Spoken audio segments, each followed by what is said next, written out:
పశ్చిమాసియాలో యుద్ధ మేఘాలు కమ్ముకుంటున్నాయి. ఏ క్షణాన ఏం జరుగుతుందన్న ఉద్రిక్త వాతావరణం నెలకొంది.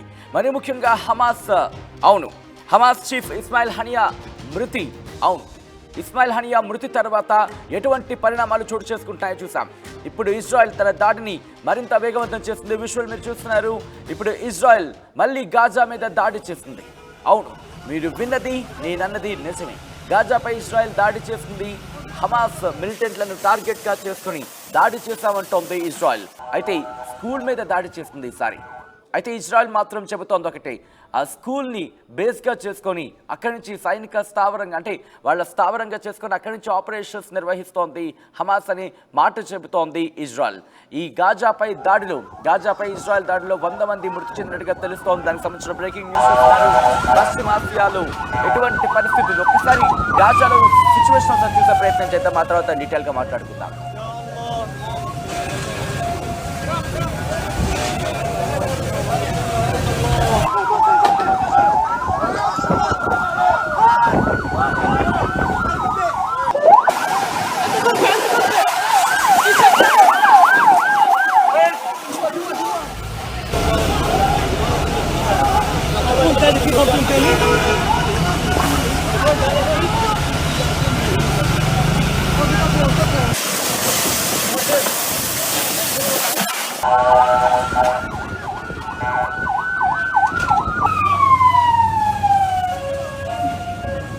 బ్రేకింగ్ న్యూస్ చూస్తున్నారు. పశ్చిమాసియాలో యుద్ధ వాతావరణం కొనసాగుతోంది.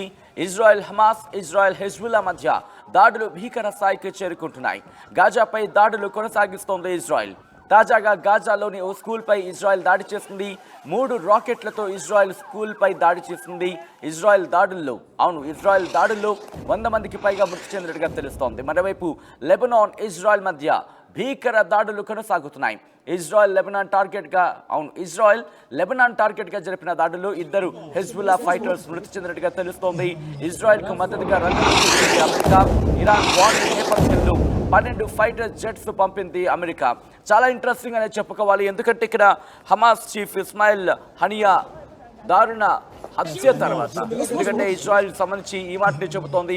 ఈ నేపథ్యంలో అటు హనియా మృతి తర్వాత దీంతో పాటు హెజ్బుల్లా కమాండర్ ఫార్ షురుక్, ఇఫ్ ఐఎమ్ నాట్ రాంగ్, ఈయన మృతి తర్వాత వీళ్ళిద్దరు మృతి తర్వాత ఇటు లెబనాన్ కి సంబంధించి కావచ్చు, at the same time Iran కావచ్చు, ఈ రెండు కాస్త గుర్రుగానే ఉన్నాయి.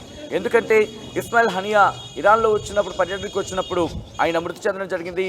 ఇజ్రాయెల్ చంపేసింది అనేది ఇక్కడ వినిపిస్తున్న వాదన. ఈ నేపథ్యంలోనే ఉద్రిక్త వాతావరణం నెలకొంది. ఇరాన్ కూడా గుర్రుగా ఉంది.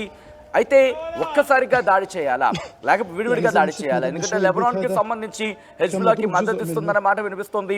ముఖ్యంగా ఈ రెండే కాదు, ఇటు డౌన్ కాస్త కిందకు వచ్చినప్పుడు యెమెన్కి సంబంధించి కూడా, యెమెన్లో కూడా ఉన్న హౌతీ రెబల్స్ కూడా వాళ్ళు కూడా వార్నింగ్ ఇవ్వడం జరుగుతోంది ఇజ్రాయెల్కి సంబంధించి. ఈ నేపథ్యంలోనే విడివిడిగా దాడి చేస్తారా, ఒంటరిగా దాడి చేస్తారా, ఈ అంశానికి సంబంధించి డిస్కషన్స్ జరుగుతున్న నేపథ్యంలోనే ఒక ఉత్కంఠ కొనసాగుతున్న తరుణంలోని ఇజ్రాయెల్ తన దాడులను వేగవంతం చేస్తుంది. మరొక రాకెట్ లాంచ్ చేసి హమాస్ మిలిటెంట్ టార్గెట్గా చెబుతున్న ఆ స్కూల్ మీద దాడికి దిగింది. దీంట్లో ఈ ఘటనలో 100 మందికి పైగా మృతి చెందినట్టుగా తెలుస్తోంది. దీంట్లో చిన్నారులు కూడా ఉన్నారు అనేది సోషల్ మీడియాలో కాస్త వార్తల రూపంలో కనిపిస్తోంది. ఈ నేపథ్యంలో విజువల్ మీరు చూస్తున్నారు. అదిగో అక్కడ మీరు రెడ్ సర్కిల్లో చూస్తున్నారు. ఒక చిన్న పార్టీ, ఒక చేపబిళ్ళ మీకు కనిపిస్తుంది. కానీ చేపబిళ్ళ లాంటివి కాదు, అది రాకెట్. ఆ రాకెట్తో దాడికి చేశారు. ఆ ఘటనలో అక్కడ హమాస్ మిలిటెంట్ల లక్ష్యంగా దాడి చేసినట్టు ఇటు ఇజ్రాయెల్ చెబుతోంది. అయితే ఇక్కడ అమెరికా కూడా సపోర్ట్గా వెళుతోంది. ఎందుకంటే లెబనాన్, యెమెన్, ఇరాన్ ఈ 3 కూడా ఒకసారి దాడికి దిగుతాయా అంటే కనుక క్వశ్చన్ మార్క్ వినిపిస్తోంది. ఒకవేళ ఇక్కడ దాడి తీవ్రత కనుక పెరిగితే ఇబ్బందికర వాతావరణం. ఒక్కసారి ఈరోజు జరిగిన దాడికి సంబంధించి విజువల్ చూద్దాం.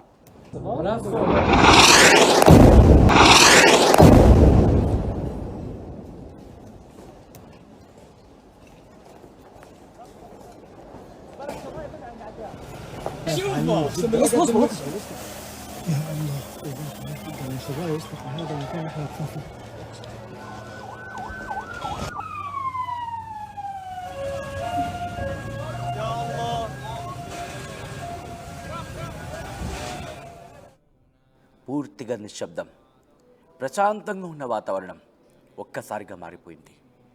ఇది ఇజ్రాయెల్ దాడి ఘటనతో గాజా మరొక్కసారి ఉలిక్కి పడింది. ఒక్కసారిగా జరిగిన దాడిలో 100 మందికి పైగా మృతి చెందారు. దీంతో ఇరాన్ ఇప్పుడు దాడిని వేగవంతం చేసేందుకు ప్రణాళికలు సిద్ధం చేసుకున్నట్టుగా తెలుస్తోంది. లెబనాన్ నుంచి హెజ్బుల్లా, ఇరాన్తో పాటు ఇటు యెమెన్ నుంచి హౌతీ రెబల్స్ కూడా మద్దతుతో ఇటు దాడికి దిగితే ఎటువంటి వాతావరణం ఉంటుంది? ఇప్పటికే దీనికి సంబంధించి యుద్ధ వాతావరణం నెలకొన్న నేపథ్యంలో అమెరికా ఇప్పటికే అస్త్రశస్త్రాలను సిద్ధం చేస్తోంది. ఇప్పటికే ఉన్న ఎగ్జిస్టింగ్ ఎక్విప్మెంట్ కాకుండా ఇంకా మరింత ఎక్విప్మెంట్ కూడా పంపించబోతోంది. ఈ నేపథ్యంలోని మంగళవారం లెబనాన్ రాజధాని బీరిట్లో తమ కమాండర్ ఫాద్ షుకూర్ను ఇజ్రాయెల్ హతమార్చింది. ఈ నేపథ్యంలో హెజ్బుల్లా తీవ్ర ఆగ్రహంతో ఉందని చెప్పుకోవాలి. అక్కడ కేవలం హెజ్బుల్లా మాత్రమే కాదు, యెమెన్కి సంబంధించి హౌతీ రెబల్స్ కూడా అటువంటి వాతావరణం ఇక్కడ కనిపిస్తోంది. ఈ నేపథ్యంలో ఇరాన్ను అడ్డుకునేందుకు పశ్చిమాసియాలో సైనిక శక్తిని మరింత పెంచబోతున్నట్లు అమెరికా రక్షణ శాఖ కూడా కీలకమైన ప్రకటన జారీ చేసింది. పెంటగాన్ చెప్పిన పరిస్థితి మనం చూస్తున్నాం డిఫెన్స్కి సంబంధించి మాట్లాడుకున్నప్పుడు. ఇక మరోవైపు టెల్ అవీవ్కి అంటే ఇజ్రాయెల్కి వెళ్ళే ఇన్ఫ్యాక్ట్ ఫ్లైట్లను ఎయిర్ ఇండియా క్యాన్సిల్ చేస్తుంది. పలు విమాన సర్వీసులను కూడా రద్దు చేస్తుంది. భారత పౌరులు అప్రమత్తంగా ఉండాలంటూ సూచిస్తోంది. ఎందుకంటే ఇజ్రాయెల్ దాడి వచ్చేసి మెయిన్గా గాజా సెంటర్గా జరుగుతుంటే ఇప్పుడు ఇరాన్కి సంబంధించి, ఎందుకంటే ఇటు గాజా మీద దాడి చేస్తున్నప్పుడు ఇరాన్కి సంబంధించి ఇటు హెజ్బుల్లా కావచ్చు, లేకపోతే ఇరాన్కి సంబంధించి కావచ్చు, లేకపోతే ఇటు డౌన్ యెమెన్కి వచ్చినప్పుడు హౌతీ రెబల్స్ కావచ్చు, వీళ్ళందరూ కనుక ప్రతీకార ఇచ్చతో కనుక రగిలిపోయి దాడి కనుక ఒక్కసారిగా వేగవంతం చేస్తే కనుక అప్పుడు ముప్పేట దాడి అవుతుంది. ఎందుకంటే ఇటు లెఫ్ట్ సైడ్ నుంచి హమాస్ ఉంటుంది, పైనుంచి లెబనాన్ ఉంటుంది, రైట్ నుంచి మనకి ఇరాన్ ఉంటుంది, డౌన్ సౌత్ కిందకు వచ్చినప్పుడు హౌతీ రెబల్స్ వీళ్ళందరూ కనుక ఒక్కసారిగా ముప్పేట దాడి చేస్తే అష్టదిగ్బంధనం అయిపోతుంది ఇజ్రాయెల్కి సంబంధించి. ఈ నేపథ్యంలోని ఇక్కడ ప్రెసెంట్ ఉన్న వాటితో పాటు మరిన్ని ఆయుధాలను కూడా సమకూర్చుకోబోతోంది. ఆచితూచి అడుగులు వస్తోంది. ముఖ్యంగా హమాస్ మిలిటెంట్లను ఏరువేతే లక్ష్యంగా బరిలోకి దిగింది ఇజ్రాయెల్. ఈ నేపథ్యంలో హమాస్ మిలిటెంట్లు ఎక్కడున్నా సరే తుదుముట్టిస్తామంటూ కూడా చెప్తున్న నేపథ్యంలో ఈరోజు ఒక స్కూల్ మీద దాడికి దిగింది. అయితే ఆ స్కూల్కి సంబంధించి హమాస్ మిలిటెంట్లు అక్కడ ఆపరేషన్స్ నిర్వహిస్తున్నారు. అక్కడ దాన్ని బేస్ చేసుకొని వాళ్ళ కార్యకలాపాలు నిర్వహిస్తున్నారంటూ కూడా చెప్తున్న పరిస్థితి. ఇక్కడ ఆగస్టు సంబంధించి మాట్లాడుకున్నాం. ఆగస్టు 6న రష్యా నుంచి ఒక 12 ఫైటర్ జెట్స్ యుద్ధ విమానాలు ఇరాన్కు చేరాయి అనేది ఒక వార్త ప్రచారంలో ఉంది. అంటే అర్థం చేసుకోవచ్చు ఎటువంటి సిచ్యువేషన్ ఉంది, అంటే ఎటువంటి పరిణామాలు ఏ విధంగా ఎదురైనా వాటిని ఎదుర్కోవడానికి సిద్ధంగా ఉంది ఇరాన్ అనే మాట వినిపిస్తోంది. కానీ ఇరాన్ ఎందుకు ఇంకా వెయిట్ చేస్తోంది అనేది ఇక్కడ ప్రధానంగా ఆసక్తికరంగా మారిన అంశం. ఎందుకంటే ఇజ్రాయెల్ దాడి నేపథ్యంలో ప్రతీకారం తీర్చుకుంటామంటూ చెప్పిన ఇరాన్ ఎందుకు ఇంకా వెయిట్ చేస్తోంది? ఇక్కడ వెయిట్ చేయడానికి కారణం ఏంటి అనే ఒక ప్రధానమైన ఇంట్రెస్టింగ్ డిస్కషన్ జరుగుతుంది. ఎందుకంటే హెజ్బుల్లా అక్కడ దాడి చేస్తున్న పరిస్థితి చూసాం, దాంతోపాటు ఇటు హమాస్ పక్క విరుచుకుపడుతున్న సందర్భాన్ని మనం చూసాం, ఎక్కడ ఇజ్రాయెల్ వెనక్కి తగ్గిన పరిస్థితి చూస్తున్నాం. ఈ నేపథ్యంలో ఇరాన్ ఎందుకు ఇంకా వెయిట్ చేస్తోంది అనేది ఇక్కడ కీలకంగా మారిన అంశం. రష్యా నుంచి యుద్ధ విమానాలు చేర్చుకుంది, దాదాపు 12 ఫైటర్ జెట్స్ని సిద్ధం చేసుకుందన్న మాట వినిపిస్తోంది. లెబనాన్తో పాటు లెబనాన్కి సంబంధించి అక్కడ ఇజ్రాయెల్ దాడి చేస్తున్న నేపథ్యంలో ఇన్ఫ్యాక్ట్ భారత్ కూడా చెప్పుకొచ్చింది, లెబనాన్లో భారతీయులు ఎవరు ఉంటే కనుక వెనక్కి వచ్చేయండి, లేకపోతే అక్కడ ఉన్నవాళ్ళు సేఫ్గా ఉండే ప్రయత్నం చేయండి.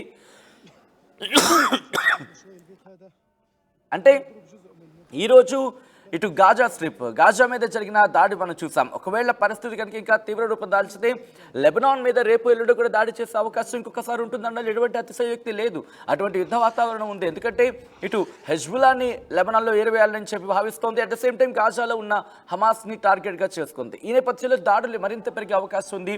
ఏ క్షణాన్నైనా 3వ ప్రపంచ యుద్ధానికి వెళ్ళిపోతుందా అంటే కనుక అవుననే మాట వినిపిస్తోంది. అంటే నేరుగా ఇటు ఇజ్రాయెల్ ఇరాన్ ఎక్కడా కూడా డైరెక్ట్గా పాల్గొనే సిచ్యువేషన్ మనకు కనిపిస్తుంది. ఇండైరెక్ట్గా ఇంతవరకు ఉన్న పరిస్థితి అంటే అటు హెజ్బుల్లా నుంచి ఇరాన్ దాడికి దిగుతుందా, లేకపోతే ఇజ్రాయెల్ ఇటు గాజా మీద దాడి చేస్తూ ఇజ్రాయెల్కి సంబంధించి అంటే ఇజ్రాయెల్ బేస్ సెంట్రిక్గా అమెరికా వెనుక నడిపిస్తుందన్న మాటకు సంబంధించి చర్చ జరుగుతున్న వేళ ఇంకా ఎవ్వరూ నేరుగా పాల్గొనలేదు. ఒకవేళ నేరుగా రంగంలోకి దిగితే కనుక 3వ ప్రపంచ యుద్ధమే అనే మాట. ఎందుకంటే కనుక ఇటు ఇరాన్కు రష్యా మద్దతుగా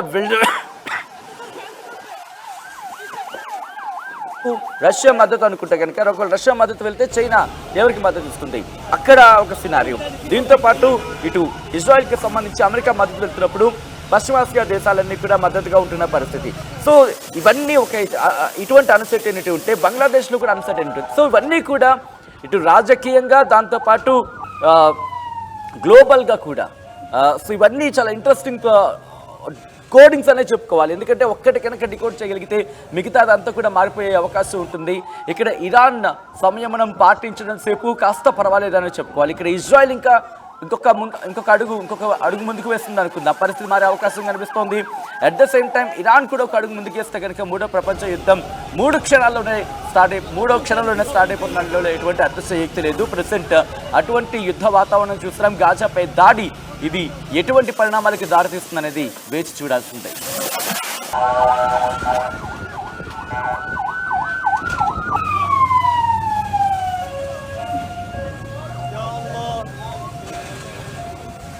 Abraço.